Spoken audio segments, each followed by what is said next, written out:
नमस्कार प्रिय विद्यार्थियों। आज की क्लास हमारी बहुत ही महत्वपूर्ण होने वाली है क्योंकि आज की क्लास में हम BA 5 सेमेस्टर जियोग्राफी यानी भूगोल के आज हम फर्स्ट पेपर को लेकर आ चुके हैं। बच्चों, ये हमारा जो फर्स्ट पेपर है पिछले 2 वर्षों के और यूपी में इस बार बहुत सारे विश्वविद्यालय जो कि पेपर अपना करा भी चुके हैं, उन सभी पेपरों को भी एनालाइज किया है। आज की क्लास हमारी प्रॉपर रिसर्च पर है। यदि आपने अभी तक कुछ भी नहीं तैयार किया है, यही मेरी कंप्लीट वीडियो यदि आप देख लोगे तो मैं गारंटी के साथ कह सकता हूं कि यही क्लास से आपका पूरा का पूरा पेपर सॉल्व हो जाएगा। इससे बाहर आपके एग्जाम में कोई भी अन्य क्वेश्चन देखने को बिल्कुल भी आपको जो है नहीं मिलेगा। पूरा पेपर आपका जो है इन्हीं प्रश्नों से आपका सॉल्व हो जाएगा। कल आपका बच्चों 11 जो है जनवरी है, कल आपका पेपर लगा हुआ है डॉक्टर राम मनोहर लोहिया का। फिर आपका 13 जो है जनवरी को MJPRU का पेपर लगा हुआ बरेली विश्वविद्यालय का। और भी बहुत सारे विश्वविद्यालय जिसका भी पेपर नहीं हुआ है, सभी के लिए बहुत ही रामबाड़ी हमारी क्लास साबित होगी। इसमें जितने भी हम क्वेश्चन लेके आए हुए हैं प्रॉपर आपके हम रिसर्च के बाद ही इसमें सारे क्वेश्चन ऐड किए हैं, उसके बाद ही हम कोई क्लास कराते हैं। यही सारे क्वेश्चन आपको अपने एग्जाम में देखने को मिलेंगे। पेपर आपका जियोग्राफी का आपका बच्चों फर्स्ट पेपर है। इसमें आपको पढ़ना है रीजनल जो है जियोग्राफी आपका पेपर का आपका नेम है, पेपर का आपका टाइटल है। 2 घंटा आपका समय दिया जाएगा। पूरा पेपर आपका जो है 75 नंबर का जो है उचित आपका होगा। सबसे पहले मैं सेक्शन ए के प्रश्नों को सोल्व करूंगा। इसमें टोटल जो है मैं 10 क्वेश्चनों को लेकर आया हुआ हूं, जो कि अवध विश्वविद्यालय और बरेली विश्वविद्यालय में जो कि इसका पेपर सेम ही रहता है। सेक्शन ए में जो कि 10 क्वेश्चन बरेली विश्वविद्यालय में भी आते हैं और अवध विश्वविद्यालय में भी 10 ही क्वेश्चन आते हैं। इसका पहला क्वेश्चन बच्चों देखो कि प्रदेश क्या है, रीजन क्या है।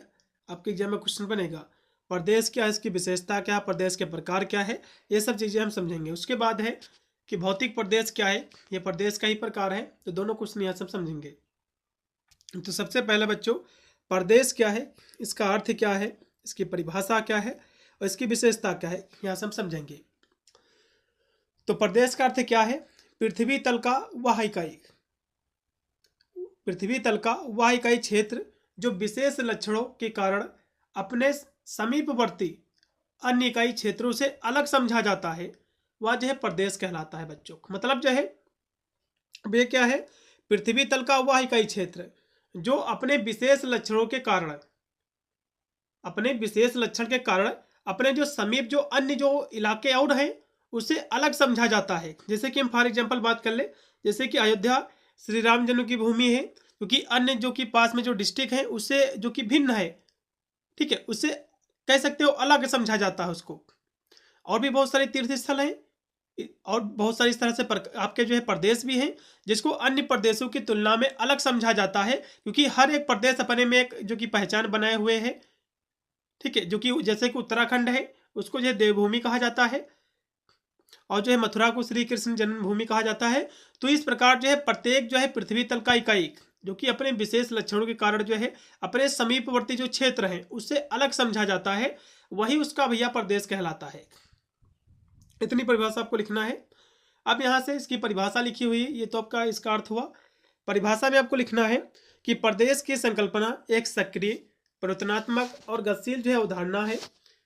इसे जो है कई कारकों में परिभाषित जो है किया गया है। जैसे कि ब्लास ने समान प्राकृतिक सांस्कृतिक क्षेत्रों को प्रवेश के रूप में जो इसको परिभाषित किया है, ठीक है। तो केवल आपको जो प्रदेश की मैंने परिभाषा आपको बताई है, यही आपको परिभाषा जो इसकी आपको चिपका के आना है। क्वेश्चन आपके एग्जाम में 100% आपका बनेगा। अब यहाँ से इसकी विशेषता देख लीजिए। इसकी बहुत सारी विशेषता है। प्रदेश एक जो कि निश्चित अर्थ वाली क्षेत्र इकाई होती है और जिसकी जो है विशिष्ट स्थिति जो है होती है। मतलब प्रदेश क्या है, एक जो है अपने एरिया में एक अपनी पहचान बनाए हुए है, ठीक है। अन्य जो क्षेत्र है उसके पास से उससे अलग है, थोड़ा सा अपनी विशिष्ट जो है स्थिति में होती है। उसके बाद है दूसरी इसकी विशेषता है कि प्रदेश का जो है एक निश्चित क्षेत्र विस्तृत होता है। मतलब प्रदेश का जो निश्चित क्षेत्र है एक ऐसा होता है बच्चों, विस्तृत होता है, बड़ा होता है। उसके बाद है प्रदेश का निहित उद्देश्य, प्रदेश का निहित उद्देश्य के आधार पर अध्ययन जो है किया जाता है। मतलब जो है प्रदेश का निहित जो है उद्देश्य के आधार पर इसका अध्ययन किया जाता है। उसके बाद है किसी ना किसी प्रकार की समरूपता प्रदेश में होती है। मतलब जो है कोई भी प्रदेश हो तो उसमें जो है किसी न किसी प्रकार की समरूपता पाई जाती है, चाहे वो भाषा की समरूपता हो, अभी जो है संस्कृत कल्चर की जो है कह सकते हो समरूपता हो, और जो है एक उद्देश्य अथवा जो है बहुउद्देश्य भी हो सकता है। उसके बाद अगली इसकी विशेषता है कि प्रदेश की सुस्पष्ट सीमा नहीं होती है। ठीक है, उसके बाद है इसका आकार जो है विस्तार अनियत प्रकार का जो है हो सकता है। मतलब जो है प्रदेश का जो आकार है बच्चों, इसका जो विस्तार है ये किसी भी प्रकार का हो सकता है। उसके बाद है प्रदेश में समीपवर्ती क्षेत्र के संदर्भ में स्पष्ट जो है भिन्नता होती है, और प्रदेश की सीमाएं स्थायी नहीं होती बच्चों, वह जो है अस्थायी होती हैं, और उसमें जो है समय के साथ परिवर्तन होता रहता है।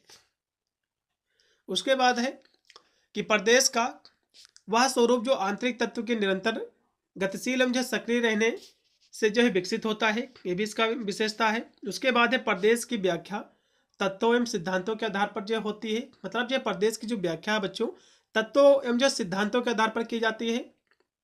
उसके बाद है प्रदेश की समस्या अलग अलग क्षेत्रों से अलग अलग होती है, क्योंकि मान लो यूपी की समस्या कुछ अलग है और जो उत्तराखंड की अलग है, बिहार की अलग है, तो इस तरह से समस्याएं सब प्रदेश की अलग अलग होती है। उसके बाद है प्रदेश का आकार इतना बड़ा होना चाहिए कि उसमें जो संसाधनों का दोहन जो है किया जा सके। उसके बाद है प्रदेश में प्रशासनिक ढांचा होता है जिससे जो है प्रदेश में घटित होने वाली क्रियाओं का जो है नियंत्रण किया जा सकता है। तो ये थी बच्चों इसकी विशेषताएं। तो अभी मैंने आपको बताया कि प्रदेश क्या है। प्रदेश जो है एक अपनी विशिष्ट पहचान के लिए जाना जाता है। जैसे कि हम प्रयागराज को, जो कि संगम की नगरी है, और शिक्षा के क्षेत्र में भी प्रयागराज जो कि प्रसिद्ध है, जाना जाता है। लखनऊ को नवाबों का शहर कहते हैं। तो इस तरह से हर एक क्षेत्र, हर एक एरिया अपनी विशिष्ट लक्षणों के लिए जाना जाता है, इसी को हम प्रदेश कहते हैं। अब यहाँ से बच्चों प्राकृतिक प्रदेश क्या है इसको भी समझ लीजिए। तो प्राकृतिक प्रदेश पृथ्वी की सतह पर वे सभी विशाल क्षेत्र हैं जहाँ की जलवायु, भू आकृतियाँ, मतलब जो भू आकृतियाँ होती है जैसे कि पहाड़, मैदान और मिट्टी और वनस्पति जो कि पेड़ पौधे जैसे प्राकृतिक विशेषता क्या है, समान होती हैं, जिससे वे एक अलग इकाई के रूप में जो है पहचाने जाते हैं। जैसे कि उष्ण कटिबंधीय जो कि वर्षा वन जो कि अमेजान को कहा जाता है, रेगिस्तान जो कि सहारा, उसके बाद है घास के मैदान जो कि अफ्रीकी को जो है कहा जाता है, सवाना को। तो इस तरह से आपको लिखना है। यदि और हम शॉर्ट में यदि हम इसकी परिभाषाओं को थोड़ा सा संक्षिप्त करें या फिर बहुत ही सरल शब्दों में यदि हम समझें, तो प्राकृतिक जो प्रदेश है बच्चों, या जो है पृथ्वी का एक ऐसा जो है भूभाग है जो अपनी प्राकृतिक विशेषताओं, मतलब प्राकृतिक विशेषता क्या है, जैसे कि प्रकृति के द्वारा जो भी निर्मित है, जो कि जैसे कि जलवायु, वनस्पति, जीव जंतु, मिट्टी और स्थल जो आकृतियाँ, इसके आधार पर एक दूसरे से अलग पहचान जो है रखता है और एक रूपता दर्शाता है, वही जो है प्राकृतिक प्रदेश कहलाता है। अगली परिभाषा यहाँ से हर्बर्टसन महोदय लिखते हैं, बहुत ही सुंदर सी परिभाषा। ये कहते हैं कि पृथ्वी तल के विभिन्न भाग, क्योंकि पृथ्वी तल के बहुत सारे भाग होते हैं, कोई जो है जलीय भाग है, कोई पठार भाग है, कोई किस तरह का भाग है, तो इस तरह से काफी भाग होते हैं। तो पृथ्वी के विभिन्न भाग, पृथ्वी तल के विभिन्न भाग जिसमें जो है प्राकृतिक दशा, मतलब जलवायु, वनस्पति, पशु पक्षी एक समान हो तथा मानव जीवन भी मिलता जुलता हो, एक प्राकृतिक प्रदेश कहलाता है। सिंपल सी परिभाषा आपको इतनी लिख देना है। उसके बाद देखिएगा बच्चों कि सांस्कृतिक प्रदेश क्या है, इसको भी समझेंगे। उसके बाद है प्रादेशिक नियोजन क्या है बच्चों, जिसको हम रीजनल प्लानिंग कहते हैं। उसके बाद इसके उद्देश्य क्या है भी हम समझेंगे। उसके बाद है इकोनॉमिक प्लानिंग क्या है, जिसको हम आर्थिक नियोजन कहते हैं। उसके बाद है आवंटन जो है नियोजन क्या है, जिसको हम एलोकेटिव जो कि प्लानिंग कहते हैं। उसके बाद है जो कि इनोवेटिंग प्लानिंग है, जिसको हम नवाचार नियोजन कहते हैं। सभी क्वेश्चनों को हम समझेंगे। तो सबसे पहले सांस्कृतिक प्रदेश क्या है इसको समझ लीजिए, जिसको हम कल्चरल जो है रीजन कहते हैं। तो यह जो है भौगोलिक क्षेत्र होता है जहाँ लोग कुछ सामान्य सांस्कृतिक लक्षणों जैसे कि भाषा, धर्म, रीति रिवाज या फिर जो है जीवन शैली, परंपराओं को जो है साझा करते हैं, जिससे जो है उन्हें एक विशिष्ट पहचान मिलती है और वे अन्य क्षेत्रों से अलग दिखते हैं।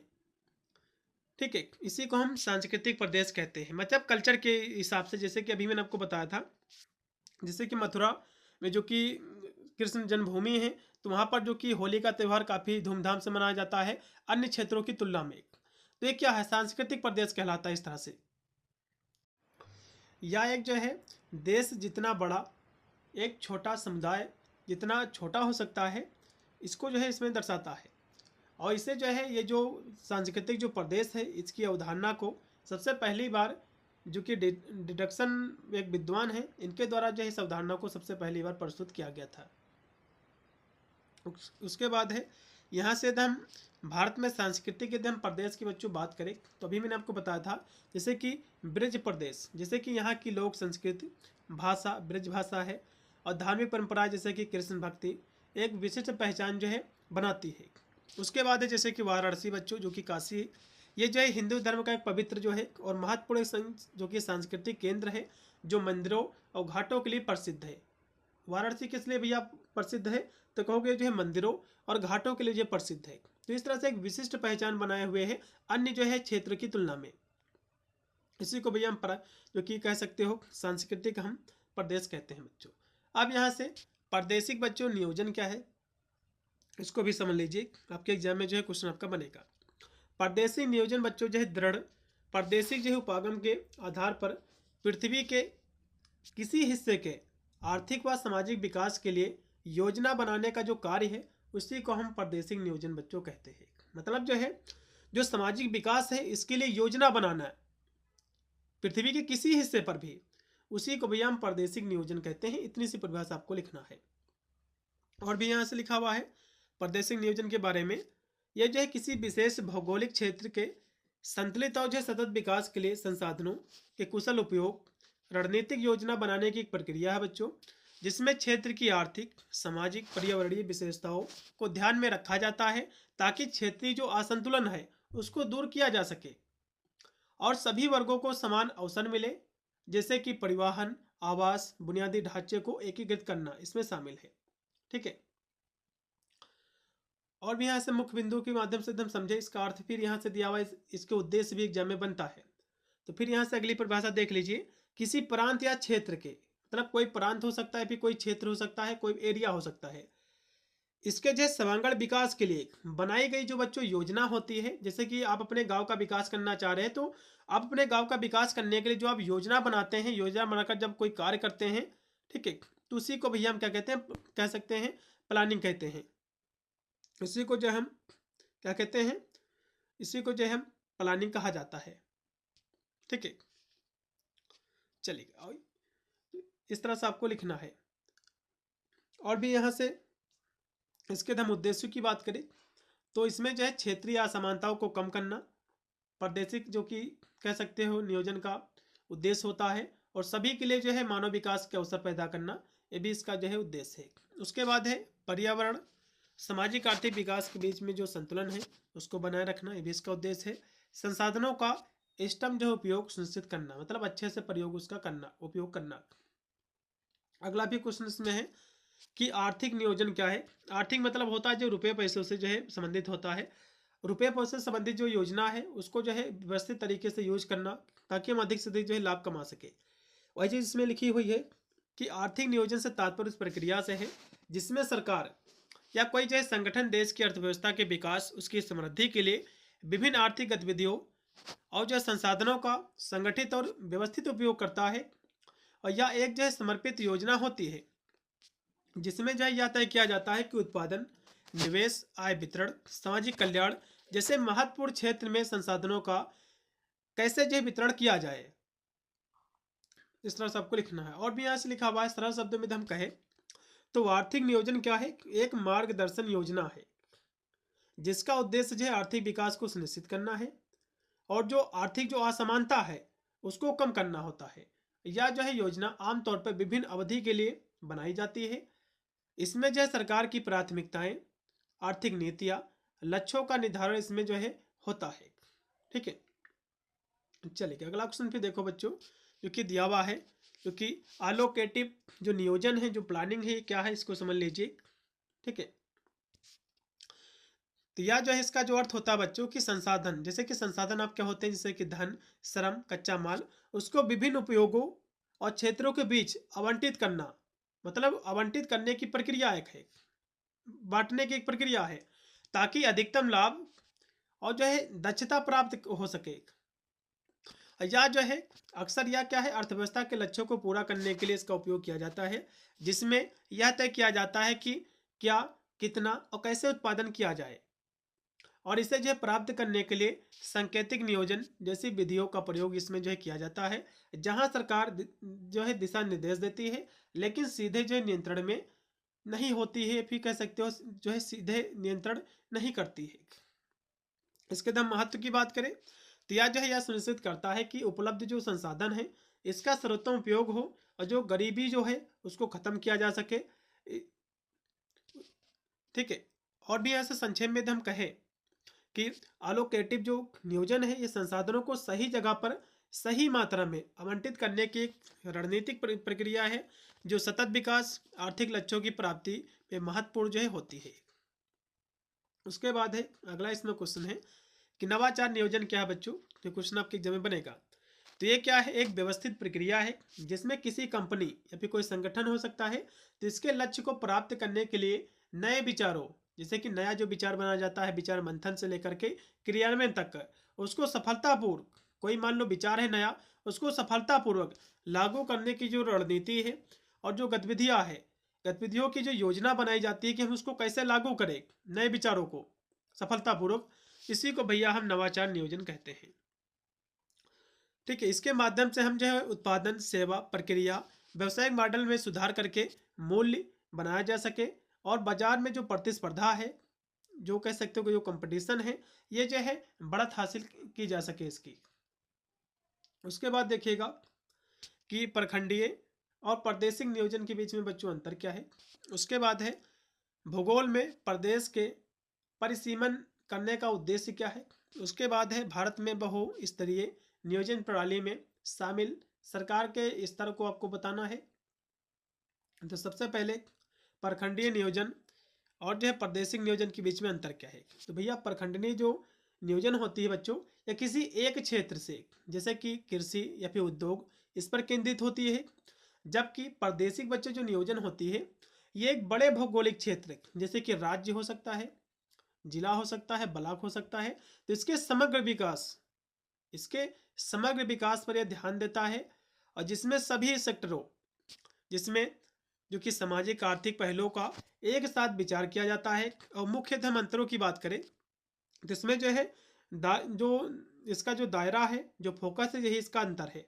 जो खंडनीय जो नियोजन है बच्चों, इसमें जो है एक सेक्टर होता है, मतलब इसके अंतर्गत जो एक ही क्षेत्र का हम जो है कल्याण करते हैं, विकास करते हैं, जबकि प्रादेशिक जो बच्चों होता है, प्रादेशिक नियोजन होता है, इसमें हम संपूर्ण जो है क्षेत्र का जो हम विकास करते हैं। यही इसके बीच में अंतर है। उसके बाद देखिएगा जो कि भूगोल के प्रदेशों की परिसीमन क्या है बच्चों, तो यह जो है एक क्षेत्र की सीमाओं को निर्धारित करने की प्रक्रिया है। जो भौतिक, जो कि जैसे कि भौतिक आपके जो प्रदेश होते हैं, जैसे कि विशेषता होती है पहाड़, नदियाँ, सांस्कृतिक में आपके भाषा, धर्म, आर्थिक जो होते हैं उद्योग धंधे, और प्रशासनिक मतलब होता है शासन, उनके जो है समानताओं के आधार पर की जाती है उसका निर्धारण, ताकि समान विशेषताओं वाले भौगोलिक प्रदेशों जैसे कि जलवायु प्रदेश, सांस्कृतिक प्रदेश, आर्थिक क्षेत्र, इसको जो है पहचाना और उसका अध्ययन किया जा सके। यह जो है प्रक्रिया किसी एक मानदंड पर आधारित हो सकती है या कई जो है कारकों को मिलाकर की जाती है, जैसे कि थीसियन बहुभुज विधि या जो है जनगणना डेटा का उपयोग करके। तो इस तरह से आपको लिखना है। संक्षेप में हम कहें और यदि हम सरल शब्दों में, तो भूगोल में प्रदेशों का परिसीमन एक व्यवस्थित प्रक्रिया है जो पृथ्वी की सतह को अलग अलग विशेषताओं वाले कार्यात्मक और औपचारिक क्षेत्रों में बांटती है, जिससे उनकी समझ और विश्लेषण आसान हो जाता है, उनके बारे में जानकारी करना आसान हो जाता है। ठीक है, अगला भी इसमें बच्चों क्वेश्चन है कि बहुस्तरीय नियोजन। ये जो है बहुस्तरीय नियोजन की प्रक्रिया पंचवर्षीय योजनाओं जैसे कि राष्ट्रीय स्तर की योजनाएं इसके जो है निर्माण से शुरू होती हैं। ये योजनाएं विकास के लिए एक व्यापक रूपरेखा जो है तैयार करती हैं, और इसमें जो है प्रमुख नीतिगत प्राथमिकताओं और संसाधन जो है आवंटन की रूपरेखा भी इसमें जो है शामिल होती है। ठीक है, अब आपके एग्जाम में क्वेश्चन बच्चों बनता है कि बहुस्तरीय नियोजन की संकल्पना का वर्णन कीजिए। ये क्वेश्चन आपके एग्जाम में 100% आपका फंसेगा, तो इसको समझ लीजिए। तो भारत में प्रादेशिक जो है असमानता को कम करने के लिए, जो कि भारत में जो कि प्रत्येक प्रदेश अपने में एक जो कि विशिष्ट दूसरे से पहचान बनाए हुए है, उसमें भिन्नता है, तो भारत में प्रादेशिक जो असमानता है उसको कम करने के लिए बहुस्तरीय नियोजन विनीति बनाई गई है, जिसमें राज्य, जिला, खंड मतलब ब्लॉक स्तर पर कार्यकुशल नियोजन प्रणाली अपनाई गई है। जो प्रादेशिक असंतुलन मतलब प्रदेश का जो असंतुलन है उसको कम करने की महत्वपूर्ण व केंद्रित योजना प्रणाली जो है मानी गई है। और इसके तहत केंद्र से राज्यों को, राज्य से जिलों व जो विकास खंडों को वित्तीय जो संसाधन है उसका हस्तांतरण जो है किया जाता है, ताकि जो है हम प्रत्येक का जो है विकास कर सके, और जिसका मुख्य आधार जो है पिछड़ेपन को माना जाता है। मतलब जो पिछड़ा जो वर्ग है उसका उद्धार करना है, उसका विकास करना है।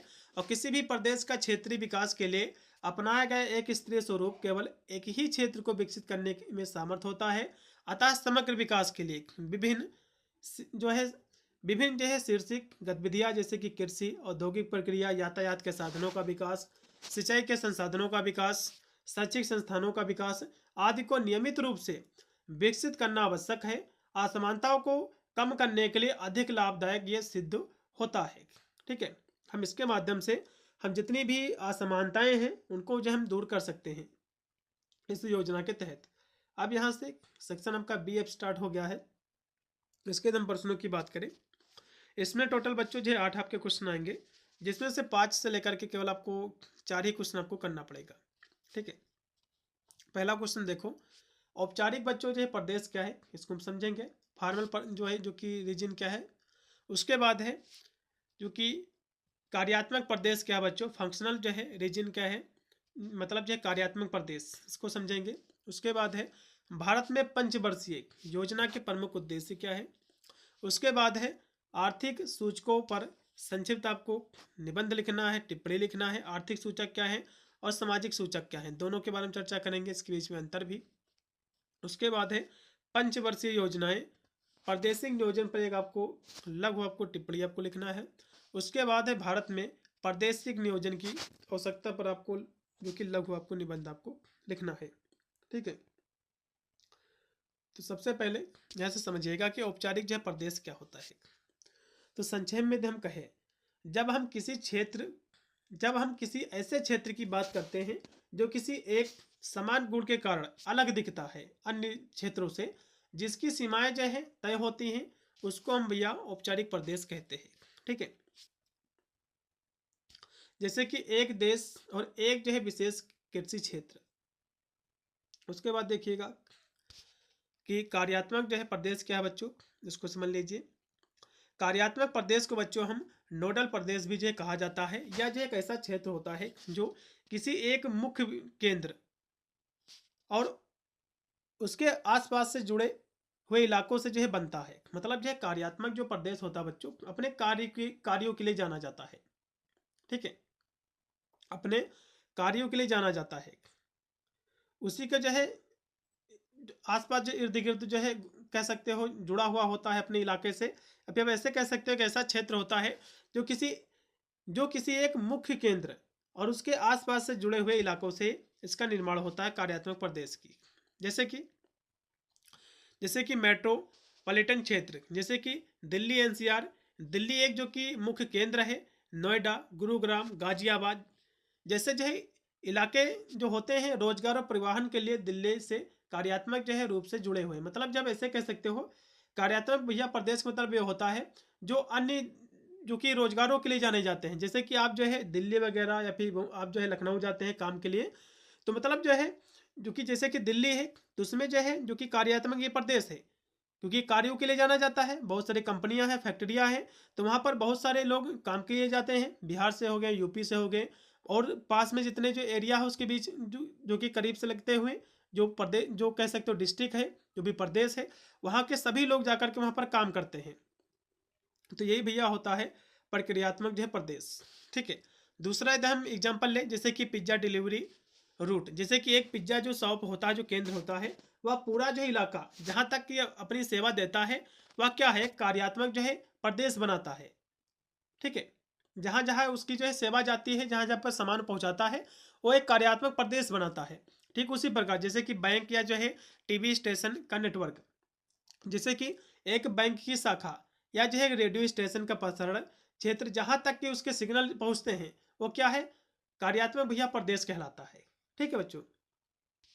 अगला इसमें क्वेश्चन है कि भारत की पंचवर्षीय योजनाओं जो कि 1951 से लेकर के 2017 के प्रमुख उद्देश्य संतुलित आर्थिक विकास है। इसका उद्देश्य है बच्चों, भारत में पंचवर्षीय जो योजना है इसके प्रमुख उद्देश्य जो है संतुलित आर्थिक विकास है, गरीबी और बेरोजगारी को कम करना है, कृषि उद्योग और बुनियादी ढांचों का आधुनिकीकरण है, सामाजिक न्याय सुनिश्चित करना, सभी के लिए समानता के साथ आत्मनिर्भरता प्राप्त करना होता है, और जिन्हें जो है समय के साथ बदलती प्राथमिकताओं के अनुसार समायोजित जो है किया जाता था, और जैसे ऊर्जा जो है विकास और ग्रामीण जो है विकास पर जोर ये देता है। अब यहाँ से इसके हम उद्देश्य की यदि हम बात करें प्रमुख उद्देश्यों की पंचवर्षीय योजना के, तो आर्थिक विकास, तो ये जो योजना है बच्चों राष्ट्रीय आय और व्यक्ति आय में वृद्धि जो है करना इसका उद्देश्य है। उसके बाद है गरीबी जो है उन्मूलन, मतलब जो है गरीबी और जो बेरोजगारी है उसको कम करना इसका उद्देश्य है। उसके बाद है आधुनिकीकरण, मतलब कृषि उद्योग बुनियादी ढांचे का जो है विकास करना।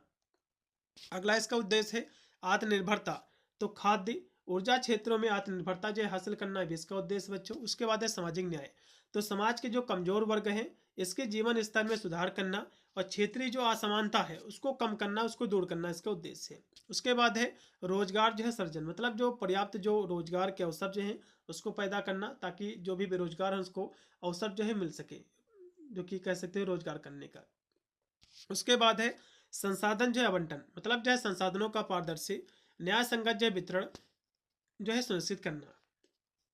तो ये थे इसके उद्देश्य। अब यहाँ से बच्चों सामाजिक जो है सूचक क्या है, सोशल जिसको हम इंडिकेटर्स कहते हैं, तो ये जो है वे मापदंड हैं जो किसी जो है समाज के जीवन चक्र, मतलब समाज कैसा है, समाज में व्यक्ति की स्थिति कैसी है, उसका कल्याण, उसकी प्रगति, उसकी गुणवत्ता को मापता है सामाजिक सूचक। जैसे कि शिक्षा का स्तर क्या है समाज के बीच में, स्वास्थ्य कैसा है, आय कितनी हो रही है, आवास कैसे हैं उसके, सुरक्षा, समानता, जो राष्ट्रीय और जो अंतर्राष्ट्रीय स्तर पर सामाजिक विकास का आकलन करने और नीतियों में सुधार करने के लिए किया जाता है इसका उपयोग।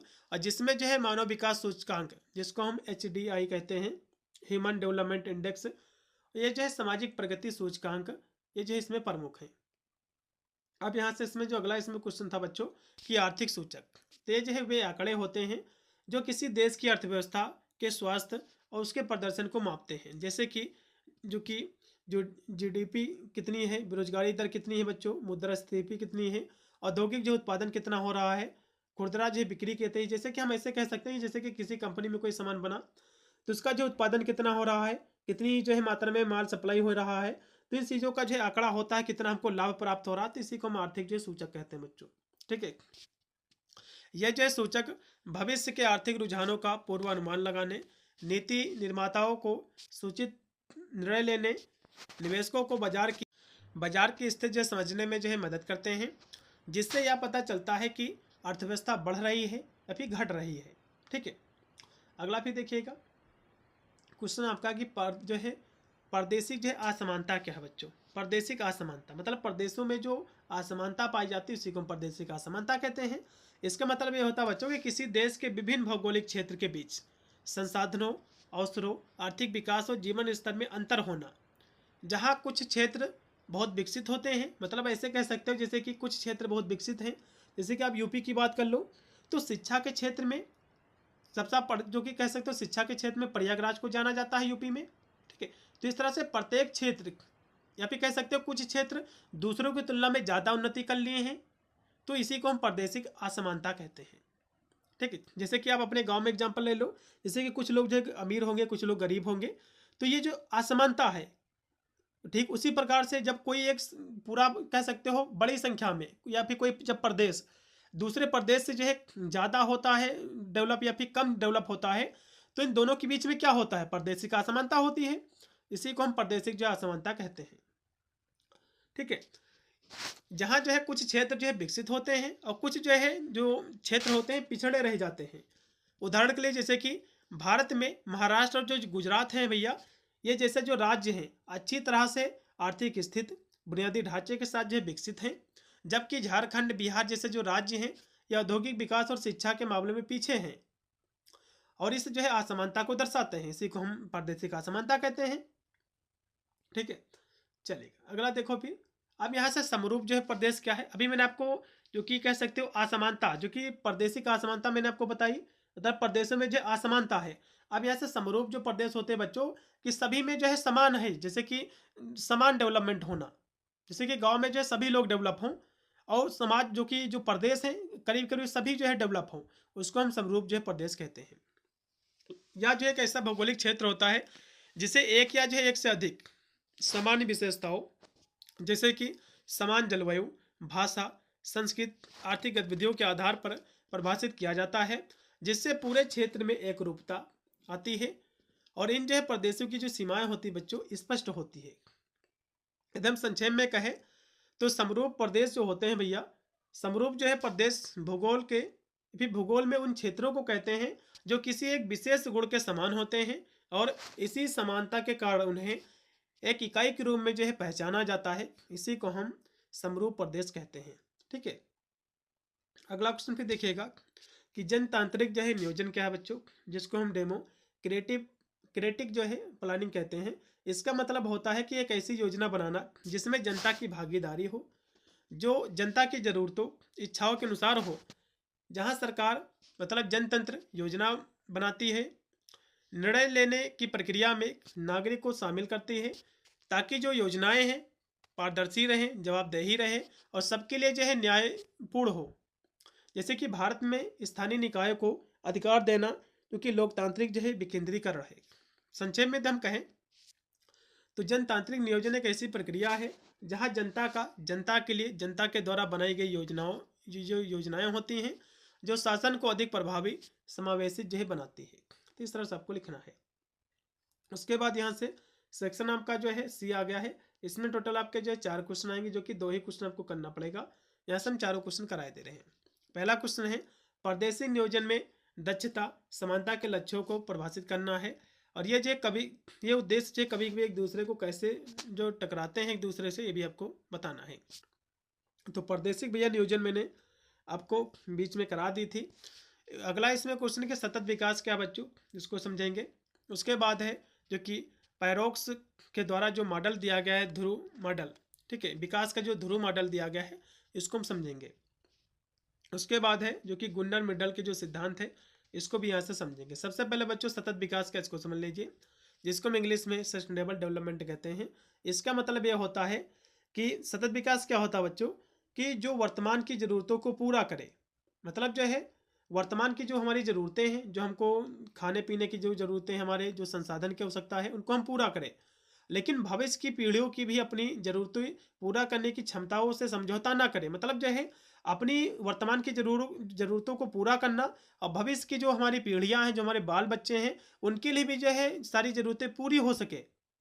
इसी को हम सतत विकास कहते हैं, जिसमें जो है आर्थिक विकास के साथ पर्यावरण सामाजिक संतुलन का विकास भी इसमें जो है शामिल होता है, ताकि सभी के लिए बेहतर जीवन हो, प्राकृतिक संसाधनों का सही उपयोग हो सके। यदि इसको हम सरल शब्दों में हम कहें, सतत विकास के बच्चों मतलब यह होता है कि अपनी हम ज़रूरतों को पूरा कर ले, और साथ में ये भी सुनिश्चित करें कि हमारे जो बाल बच्चे हैं वे भी जब उनकी ज़रूरतें हों वो भी अपनी ज़रूरतों को पूरा कर सके। इसी को हम सतत विकास कहते हैं। जैसे कि फॉर एग्जांपल आज हमको जो है 2 पेड़ों की आवश्यकता है, तो हमने 2 पेड़ों को काट लिया, उसके फर्नीचर बनवाए, जो कि घर में हमको यूज करना था। अब हम 2 पेड़ और भी लगा दें, ताकि हमारे जो बाल बच्चे हों उनको भी जो कि कोई दिक्कत ना हो, और समाज में एक संतुलन स्थिति जो है, पर्यावरण जो है समाज के बीच में बना रहे। इसी को हम सतत विकास कहते हैं। और ये जो है ये सतत विकास है बच्चों, ये संयुक्त राष्ट्र ने जो है 17 लक्ष्य, जो कि सतत विकास में 17 लक्ष्य हैं, जिसमें से गरीबी को कम करना, स्वच्छ जल, ये सब चीज़ें इसमें शामिल है। ठीक है, इसके जब मुख्य बिंदु की बात करें, परिभाषा वगैरह की, तो यह जो सतत विकास वह तरीका है जो आज की ज़रूरतों को पूरा करता है, लेकिन भविष्य के लिए संसाधनों को ख़त्म ये नहीं करता है। भविष्य को भी जो है इन सभी संसाधन प्राप्त हो सके, ये सतत विकास है। अब भैया सतत विकास के जो है 3 इसके जो मुख्य आधार हैं। एक है आर्थिक विकास, दूसरा है पर्यावरणीय विकास, तीसरा है सामाजिक विकास। संतुलन तो जो है इनका जो लक्ष्य होता है बच्चों, तीनों जो है क्षेत्रों में, चाहे अर्थव्यवस्था के क्षेत्र में हो या फिर पर्यावरणीय जो है क्षेत्रों के बीच में हो, भी समाज के बीच में हो, तो क्या हो, संतुलन बनाना है इन सभी के बीच में। उसके बाद है प्राकृतिक संसाधन, तो यह जो है प्राकृतिक संसाधनों जैसे कि जल, वायु, मिट्टी के संरक्षण और सही उपयोग पर जो है जोर देता है। इसके बाद हम लक्ष्य की बात करें तो 2015 में संयुक्त राष्ट्र ने एजेंडा 2030 तक के 17 लक्ष्य सतत विकास लक्ष्यों को जो है अपनाया है। मतलब जो है 2030 तक के लक्ष्य रखा गया है, सतत विकास को जो है जो कह सकते हो सतत विकास का लक्ष्य रखा गया है। इसमें 17 बच्चों लक्ष्य इनको पूरा करने का लक्ष्य जो है सतत विकास में, जिसमें से गरीबी खत्म करना और जो है ग्रह की रक्षा करना, सभी के लिए शांति समृद्धि सुनिश्चित करना इसमें शामिल है।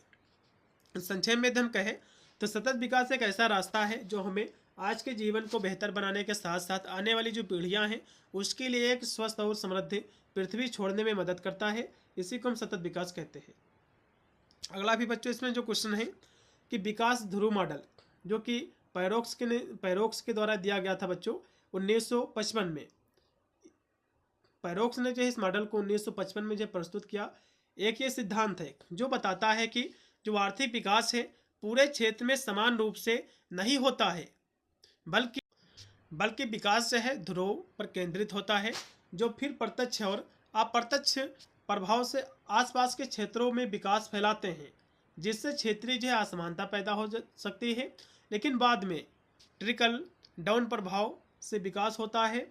या जो है जो मॉडल है औद्योगिक स्थान, आर्थिक गतिविधियों के संकेंद्रण और क्षेत्रीय नियोजन में जो है महत्वपूर्ण है। इसके हम महत्व की बात करें तो ये सिद्धांत बच्चों क्षेत्रीय जो असमानता है उसको समझने और उसको जो है विकसित और विकासशील देशों में औद्योगिक स्थान क्षेत्रीय विकास रणनीतियों को बनाने में ये मदद करता है। और यहाँ से लिखा हुआ है यह सिद्धांत जो है दिखाता है कि आर्थिक विकास एक समान प्रक्रिया नहीं बच्चों, बल्कि एक ध्रुव से शुरू होकर के अन्य क्षेत्रों में फैलता है, जिससे पूरे क्षेत्र का विकास होता है।